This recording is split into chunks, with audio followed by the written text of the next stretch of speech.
Welcome to Cinefist, and this is the review of Hara Hari Veeramallu, which is acted by Pawan Kalyan garu and directed by స్టార్టింగ్లో క్రిష్, దాని తర్వాత జ్యోతికృష్ణ గారు. And ఇంకా cinema గురించి మాట్లాడుకుంటే దానికంటే ముందు మన ఛానల్ని ఇంకా సబ్స్క్రైబ్ చేసుకోకపోతే మాత్రం ఖచ్చితంగా సబ్స్క్రైబ్ చేసుకోండి. ఇప్పటి నుంచి రివ్యూస్ చాలా కన్సిస్టెంట్గా వస్తూ ఉంటాయి. అండ్ ఇంకా సినిమా గురించి మాట్లాడుకుందాం. సినిమా అయితే నాకు పర్లేదు అనిపించింది. ఫస్ట్ హాఫ్ అంతా సెట్టింగ్ అయిపోయింది అని అనిపించింది. అంటే ప్రొసీడింగ్స్ అన్నీ బాగానే ఉన్నాయి, పర్లేదు అంత సెట్ అయింది అనుకునే టైంలో సెకండ్ హాఫ్ స్టార్ట్ అయింది. వరస్ట్ స్టార్టింగ్ 20 minutes అయితే వరస్ట్ అసలు సెకండ్ హాఫ్లో. అండ్ ఇంకా దాని తర్వాత నుంచి క్లైమాక్స్ వరకు పర్లేదు అన్నట్టుగానే వెళ్తుంది. బట్ స్క్రీన్ ప్లే వైజ్గా, నరేటివ్ వైజ్గా నాకైతే నచ్చలేదు. అండ్ క్లైమాక్స్ గురించి మాట్లాడుకుంటే వరస్ట్ క్లిఫ్ హ్యాంగర్ అండి, ఏం చెప్పలేము అసలు మనం. నిజంగా అసలు RRR చూసి ఇలా పెడదామని పెట్టి చేశారో నాకు అర్థం కావట్లేదు. నాకైతే నచ్చలేదు సెకండ్ హాఫ్ టోటల్గా. అండ్ సెకండ్ హాఫ్లో కొన్ని VFX CGI ఉంటాయండి, వరస్ట్ అంతే. ఆ కన్నప్ప VFX బెటర్ అనిపిస్తాయి నిజంగా. అండ్ ఇక స్టోరీ గురించి మాట్లాడుకుంటే కోహినూర్ డైమండ్ కోసం ఒక దొంగ వెళ్తాడు. అసలు ఏం చేశాడు, ఆ కోహినూర్ దొరికిందా లేదా, అసలు ఏం జరిగింది, ఇదే స్టోరీ. ఇంకా యాక్టర్స్ పర్ఫార్మెన్సెస్ గురించి మాట్లాడుకుంటే పవన్ కళ్యాణ్ గారు పర్లేదు, బాగానే చేశారు. అంటే కొన్ని దగ్గర బాగా అనిపించదు. అండ్ ఒక సీన్లో షేవింగ్ ఉంటుంది, ఇంకో సీన్లో షేవింగ్ ఉండదు. ఇలాంటి సీన్స్ కూడా ఉంటాయి.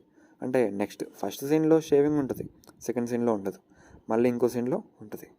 నాకు అది కొంచెం చూసుకునేట్టు బాగుండదు అనిపించింది. అండ్ ఇంకా పవన్ కళ్యాణ్ గారు యాక్టింగ్ ఎక్స్ప్రెషన్స్ కూడా కొన్ని దగ్గర బాగా అనిపించింది, కొన్ని దగ్గర బాగా అనిపించలేదు.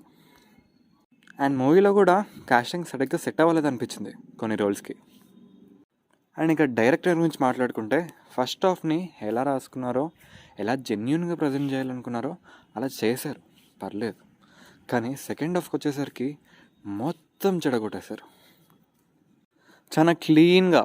అది కూడా అసలు స్క్రీన్ ప్లే స్ట్రక్చరే ఉండదు సెకండ్ హాఫ్లో. ఏ సీన్ పడితే ఆ సీన్ తీసేసి ఎడిట్ చేసేసినట్టు ఉంటుంది. సో సెకండ్ హాఫ్ చాలా డిసప్పాయింట్ అయ్యాను నేను. అండ్ ఇంకా క్లిఫ్ హ్యాంగర్ కూడా చాలా వర్స్ట్గా ఉంది, టెర్రిబుల్ అసలు. అండ్ ఇంకా మ్యూజిక్ గురించి మాట్లాడుకుంటే ఈ మూవీకి సరిగ్గా డ్యూటీ చేసింది కీరవాణి గారు మాత్రమే. మ్యూజిక్ చాలా బాగా అనిపించింది, సాంగ్స్ కూడా బాగున్నాయి. కొన్ని చోట్ల ఆయన ఎలివేట్ చేశారు హీరోని, సీన్స్ని. కొన్ని చోట్ల ఒక సీన్ నిలబడింది అంటే అది ఆయన మ్యూజిక్ వల్లే. చాలా బాగా అనిపించింది మ్యూజిక్. అండ్ సినిమాటోగ్రఫీ గురించి, VFX గురించి ఎంత తక్కువ మాట్లాడుకుంటే అంత బెటర్. అండ్ మూవీలో మూడు ఏ షాట్స్ ఉన్నాయి. అంటే బాడీకి PK గారి, అదే పవన్ కళ్యాణ్ గారి ఫేస్ అతికిచ్చినట్టు ఉంటుంది. అంటే ఒక మూవీ టీమ్కి కొంచెం కూడా అర్థం కాదా, ఇంతకు సినిమాని చూసారా వీళ్ళు? ఏమోనండి, నాకైతే తెలీదు. సో మరి నీ రివ్యూ 3కి ఎంత రేటింగ్ ఇస్తున్నావు అంటే మాత్రం నాకైతే మూవీ పర్లేదు అనిపించింది, అందుకే 1.6 out of 3. అండ్ ఇంకా ఈ మూవీ మాత్రం మీరు ఖచ్చితంగా పవన్ కళ్యాణ్ గారి ఫ్యాన్స్ అయితే చూడండి, పర్లేదు, మీకు నచ్చుతుంది.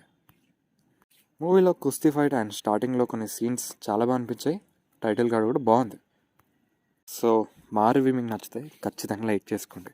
అండ్ మరిన్ని జెన్యూన్ రివ్యూస్ కోసం మన ఛానల్ సబ్స్క్రైబ్ చేసుకొని పక్కన బెల్ ఐకాన్ ఆన్లో పెట్టుకోండి, మీకు ఖచ్చితంగా నోటిఫికేషన్స్ వస్తాయి. సో ఉంటాను మరి, బాయ్ బాయ్.